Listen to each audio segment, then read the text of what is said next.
Meus irmãos e minhas irmãs, a paz do Senhor Jesus. Vamos dar início à nossa EBD videoaula de hoje. A nossa lição de número 3, o despertamento renova o altar. A nossa lição de hoje, o texto áureo, vai estar em 1 Reis 18 e 30. Que diz assim: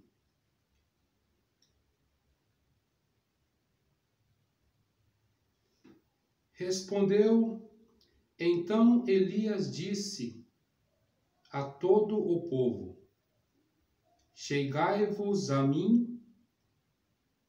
E todo o povo se chegou a ele, e reparou o altar do Senhor que estava quebrado. Amém? A verdade prática vai dizer: Satanás jamais derrotará o crente cujo o altar está constantemente renovado pelo Espírito. Aqui no campo visual, verdade prática, a leitura diária, de segunda a sábado, e alguns pontos para destacarmos aí a nossa lição. A vida com Deus é no interior, de dentro do coração, que levantamos o nosso altar. Amém? Essa lição é uma lição especial, jovens e adulto. A conversão tira o cristão do mundo, a santificação tira o mundo do cristão. É importante também passar uma mensagem para os jovens que é possível ser santo sem deixar de ser jovem, ter a sua cabeça jovem, modernizada, mas voltada para Cristo. O subsídio teológico, na próxima página a seguir. A nossa leitura diária, que está em Esdras, capítulo 3, versículo 2, 5, 10 e 13. O objetivo geral de nossa lição é identificar o que caracteriza o verdadeiro despertamento espiritual. Os objetivos específicos é elucidar aos alunos o significado do altar para o antigo pacto. É entender que Cristo é o centro da nossa comunhão com Deus e comprovar que nem todos os despertamentos de hoje têm as características mencionadas de um verdadeiro despertamento. Amém? A seguir, a introdução de nossa lição. Nesta lição, iremos meditar sobre o fato que caracteriza o verdadeiro despertamento. Trata-se da necessidade de chegarmos mais perto do altar de Deus. O ponto central de nossa lição: Cristo é o centro da nossa comunhão com Deus. O primeiro tópico: despertamento conduz o homem ao altar. O despertamento, quando Elias convoca todo o povo para chegar a Deus, precisava fazer uma reparação no altar. Todo o povo, quando está em guerra, o inimigo ele quer desmoralizar o seu oponente. E aí vai na questão ideológica, na questão muitas vezes territorial, cultural e principalmente na fé. Então o altar era onde o povo manifestava a sua fé em Deus. Destruindo o altar significaria destruir o ponto de ligação com a fé, a sua entidade, no caso aqui era Deus, o Todo-Poderoso, o único Deus, o nosso Deus. Amém? O tópico da lição, no primeiro subtópico, os caminhos de Deus. É importante destacar aqui o comentário que o professor faz. Os caminhos de Deus são melhores que os dos homens. Nós não podemos ter dúvidas sobre isso. Admitir que sozinho não consigo e não dispensar a ajuda é muito importante. Para fazer um despertamento, para fazer uma reparação do altar, é importante elucidar algumas coisas aí nesse ponto, amém? Fazer uma reparação o mais rápido quando for possível. Fazer uma reflexão, tipo uma espécie de inventário pessoal. É importante em algum momento parar e analisar aonde está o erro. Se possível, fazer uma reparação, e pode estar no âmbito aí familiar, né? Com terceiros, até mesmo na questão pessoal aí, né? Deus pode usar uma pessoa que não esteja em comunhão? A pergunta para reflexão aí. Deus pode usar uma pessoa que não esteja em comunhão? Deus pode abençoar uma pessoa que não esteja em comunhão? Posso ser puro sem ser santo? E posso ser santo sem ser puro? Essa é uma questão muito interessante. Eu posso buscar uma purificação e não ter a santificação. Haja vista que tem muitas filosofias aí, muitas filosofias e religiões que pregam a pureza. O jovem, ele leva a pureza como uma prática de devocional, até chegar ao matrimônio, uma pureza que é ensinada e muito praticada no meio cristão, a pureza. Mas a santificação, sem a pureza, não tem como. Porque a santificação, ela só ocorre quando o altar está purificado.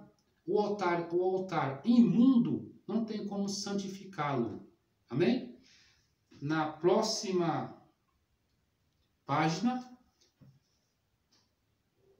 vamos decorrer na síntese do tópico 1. Todos os despertamentos genuínos começam com a restauração do altar, por isso os judeus sentiam-se necessidade de ter acesso a Deus através de um altar restaurado.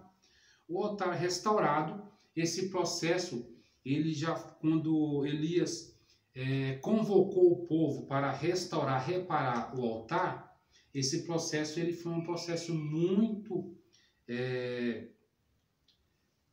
questionado na questão dos inimigos, né? Será que eles vão ter mais força? Será que vão ficar mais forte, mais confiante? Vamos ler um texto, quando os judeus voltaram do cativeiro, Esdras 3:3. Acompanhe comigo em sua Bíblia, papel e caneta, para aqueles que gostam de fazer as suas anotações. Esdras 3:3 diz assim: colocaram um altar sobre a sua base, pois o terror estava sobre eles por causa dos seus povos das terras, e ofereceram sobre eles holocausto ao Senhor, holocaustos pela manhã e pela tarde. Olha aí, 3 vezes ao dia, muitas vezes era feito o sacrifício, ou a oferta a Deus, queimada o sacrifício ali, amanhã e tarde, né? 2 vezes aí, faz esse período aí. Isso mostra que o dia inteiro era oferecido sacrifícios ao nosso Deus. É importante também salientar na questão do segundo tópico. Cristo é o centro da nossa comunhão com Deus. Aqui à direita, nós temos aqui na minha esquerda, né, e na direita aí dos irmãos aí no vídeo, tem um altar. Esse altar foi quando o apóstolo Paulo, né, ele esteve lá e tinha um altar sem uma estátua em cima, vazio. E estava escrito ao Deus desconhecido. E o apóstolo Paulo pregou para aquele povo lá, o Deus desconhecido que eles não conheciam era o Jesus Cristo que ele estava pregando. Amém? No tempo Antigo Testamento, o altar era o ponto central do culto a Deus. No tempo do Novo Testamento, o sacrifício de Jesus no Gólgota é o grande acontecimento para o qual o altar apontava. Profeticamente, Paulo escreveu à igreja em Coríntios: primeiramente vos entreguei o que também recebi, que Cristo morreu por nós, por nossos pecados, segundo as Escrituras. 1 Coríntios 15:3. Vamos, acompanhe comigo em sua Bíblia essa referência. 1 aos Coríntios 15:3. Diz assim: porque primeiramente vos entreguei o que também recebi, que Cristo morreu por nossos pecados, segundo as Escrituras, que foi sepultado, que foi ressuscitado ao terceiro dia, segundo as Escrituras, que apareceu a Cefas e depois aos 12. Amém? Apareceu aos 12 que já tinha colocado um outro apóstolo no lugar de Judas Iscariotes. Primeiro subtópico vai dizer: toda a Trindade atuou ativamente na morte expiatória de Jesus. O Pai Celeste, antes da fundação do mundo, o Pai planejou a obra redentora, como o sacrifício de seu Filho. Efésios 3, 6 e 9, acompanhem comigo aí. Efésios, carta aos Efésios. Carta aos Efésios 3 e 9, capítulo 3, versículo 9. Diz assim: e demonstrar a todo qual seja a dispensação do ministério que desde o século esteve oculto em Deus, que tudo criou. Amém? Prossigamos. Tem os comentários do professor. No conceito bíblico, tanto no Antigo Testamento como no Novo, a necessidade de reconciliação era colocada pela decisão misericordiosa da sábia onipotente de Deus, de satisfazer sua santíssima santidade e sua justiça, além de cumprir seu propósito a favor do homem, pecador culpado, alienado e impotente. Deus precisava se oferecer em sacrifício vivo, porque senão não teríamos como reconciliarmos com Deus. É importante salientar isso daí no terceiro tópico, o cuidado com as imitações. No despertamento, quando o povo de Deus é despertado, ele toma muito cuidado, ele tem a tendência a tomar muito cuidado com as imitações. No comentário, pode ser que quando você repara o altar, e esse altar é uma coisa pessoal, pode ser que você sofra muitas perseguições, porque você não vai aceitar coisas impuras na sua vida, você vai tirar as coisas impuras. Alguém pode tentar manchar sua reputação, denegrir sua imagem com calúnias e mentiras, atentar contra a sua vida, ameaças, agressões físicas, pode tentar te prejudicar até mesmo profissionalmente. Também temos aí a ilustração, né, do Sadraque, Mesaque e Abednego sendo jogado na fornalha, mas não negaram a Deus. Isto é a comunhão com o Mestre, até aceitar a sua morte, seu martírio, mas não negar o Mestre. Fazer o público rir, chorar, jubilar, pular, bater palmas, etc. Sabem até imitar o batismo no Espírito Santo, ensinando o povo a falar em línguas, são, porém, experiências sem nenhum poder, sem a menor reverência. Aqui, a cuidar com as imitações, é importante salientar, alguns dizem que nem todos os despertamentos de hoje têm as características que são mencionadas nessa lição. Concordamos plenamente. Já no tempo dos apóstolos havia movimentos que realmente tinham alguma aparência, mas eram coisas para iludir o povo. Amém? Hoje em dia, se faz uma ilusão, para angariar fins lucrativos. Amém? Isso é pecado. Acompanhe comigo em sua Bíblia, Colossenses, capítulo 2, versículo 23. Colossenses, capítulo 2, versículo 23. Diz assim a palavra do Senhor. Acompanhe comigo sua Bíblia aí em casa. As quais têm, na verdade, alguma aparência de sabedoria em culto voluntário. Olha aí, sabedoria em culto voluntário. Eles não são obrigados a fazer. O culto voluntário tem a aparência da sabedoria, da sabedoria. Humildade fingida e severidade para com o corpo, mas não tem valor algum no combate contra a satisfação da carne.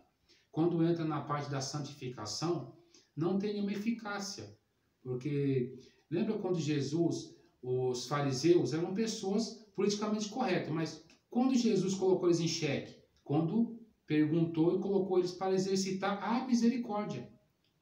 Eles eram pessoas, a sua reputação era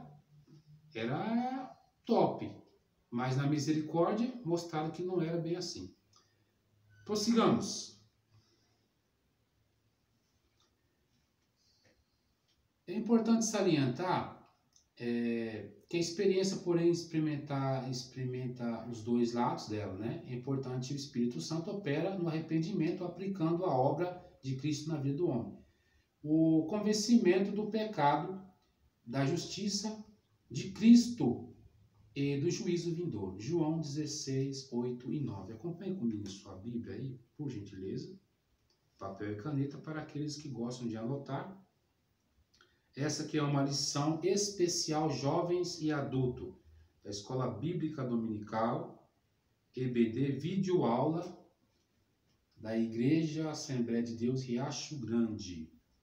João 16 e 9. Diz assim a palavra do Senhor: do pecado, porque não creem em mim. E quando ele vier, convencerá o mundo do pecado, da justiça e do juízo. Do pecado, porque não creem em mim. Aquele que crê em Deus, ele se afasta do pecado. E para fazer uma reflexão, para refletir, é importante entender a recuperação de dentro para fora. Despertou, teve um despertamento para renovar o altar, acontece o quê? De dentro para fora. Amém? Prontamente disposto a mudar para melhor.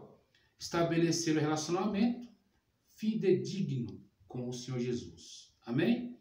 O nascimento, renovo, dar vida à alma e ao corpo. Não se preocupe muito com a parte material, porque na parte espiritual é que Deus ele quer fazer com que você se desperte e se renove a cada dia. Não se permita viver na ilusão.